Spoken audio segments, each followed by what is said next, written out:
I am there to help you and bring all those illegal people to justice because they should be punished. वकील साहब मिल गए हैं। के माध्यम से बताना चाहता हूँ कि हाँ। मैं 30% केसेस जो है फ्री ऑफ कॉस्ट करता हूँ। दोस्तों वेलकम बैक। उम्मीद करता हूं कि पूरी यूट्यूब फैमिली भाई बहन सभी अच्छे होंगे। एक नई वीडियो में आप सभी का वेलकम करते हैं। दोस्तों बात करेंगे सीमा हैदर केस को लेकर। दोस्तों आप सब जानते हैं गुलाम हैदर अपने बच्चों को लेकर काफ़ी परेशान है। किसी भी तरह जो है मुझे मेरे बच्चे मिल जाएं। तकरीबन 6-7 महीने से बच्चों के साथ कोई बातचीत नहीं हुई, काफ़ी परेशान है। दोस्तों एक इलीगल औरत, एक भगोड़ी औरत उसके 4 बच्चे चुराकर इंडिया के अंदर रघुपुरा में अयासी कर रही है, यानी हमारे देश में नंगा नाच कर रही है।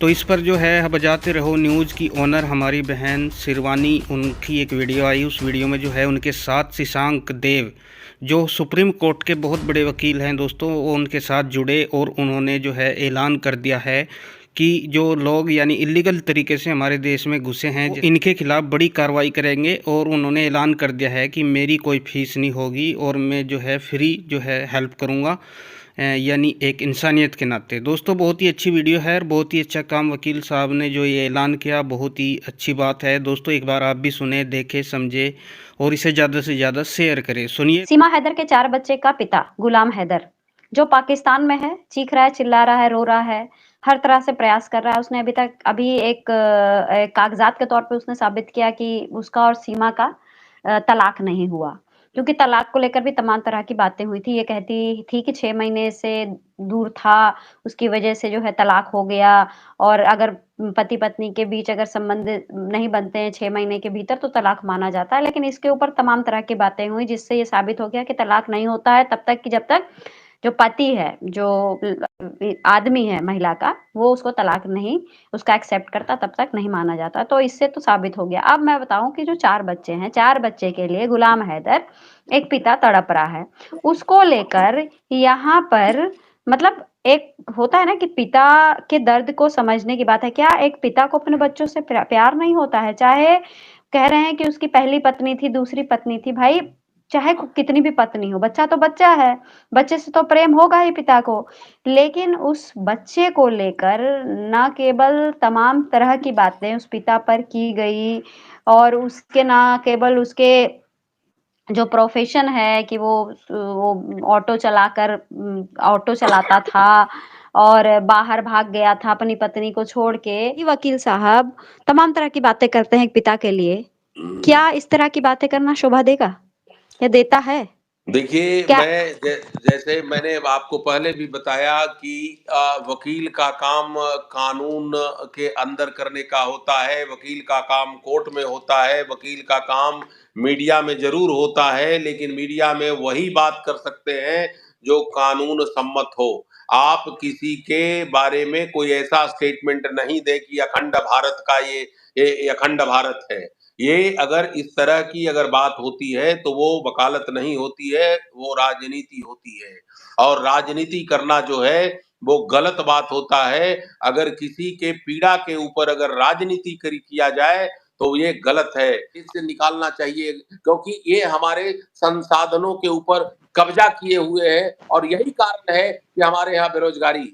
अगर ये सब चले जाएँ तो हमारा हमारा देश बड़ा विशाल देश है। मेरा मेरे मेरे देश का हृदय भी विशाल है। मैं ये नहीं कह रहा हूँ कि अमानवीय रूप से इनको हटाइए, लेकिन मानवता के उन सभी मानदंडों को अपनाते हुए इन लोगों को जो है हटाना चाहिए। और ज़रूरत इस बात की है कि हम लोग जागरूक रहें और जागरूकता में आपका बहुत बड़ा योगदान है। इसके लिए मैं आपको साधुवाद देता हूँ, आपको धन्यवाद देता हूँ। भगवान आपको इतनी शक्ति दे कि आप हमेशा इस तरह के मुद्दे को आप समाज के सामने लाएँ। और मैं एक आपको और भी बताना चाहता हूँ कि मैं आपका पूरा सहयोग करूँगा और जब भी इस तरह के मुद्दे के ऊपर मुझे आप बुलाएँगे, तो मैं बेबाक और बड़े स्पष्ट तौर से मैं अपनी बातों को रखूँगा, क्योंकि मुझे कहीं से डर नहीं लगता है। मनुष्य हूँ और मनुष्य की तरह इस दुनिया से जाना चाहता हूँ। मुझे और कोई गलत काम भी नहीं करता हूँ। इसलिए मेरा ये आपसे सविनय निवेदन है कि बहुत बहुत आपको अगर मेरी ज़रूरत हो, तो मैं आपके सामने हूँ, चाहे वो किसी भी कोर्ट में ज़रूरत हो, हाई कोर्ट में ज़रूरत हो, सुप्रीम कोर्ट में ज़रूरत हो, चाहे इवन डिस्ट्रिक्ट कोर्ट में ज़रूरत हो। I am there to help you and bring all those illegal people to justice. because they should be punished. They should be brought to justice. And that is how our law is. Our law never allows illegal people to come to our country and squander and loot the resources of our country. So this is what I wanted to say.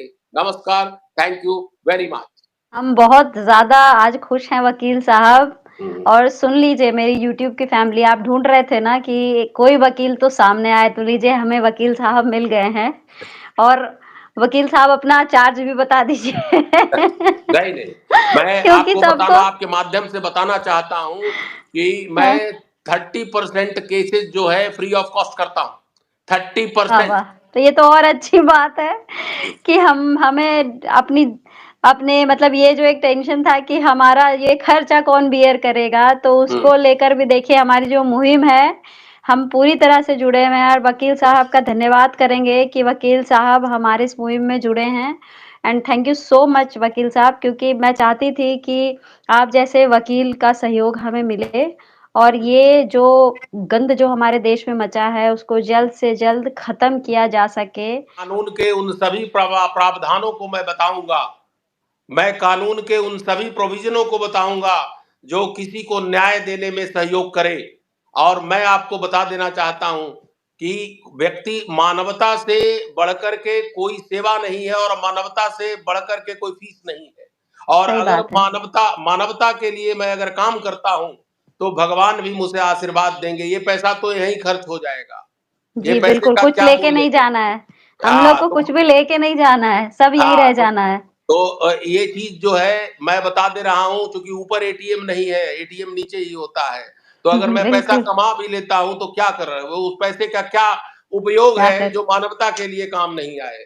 तो ये पैसे के लिए नहीं, आपको कानून और rule of law के लिए लड़ना पड़ेगा। चाहे कितना भी कोई पैसा दे दे, अगर वो गैर कानूनी है तो वो गैर कानूनी है और उसके लिए उसके विरुद्ध आपको लड़ना होगा। और आप जैसे लोग, पत्रकार, doctor, judges, right? The social activists should come forward and try to bring the illegal people to justice.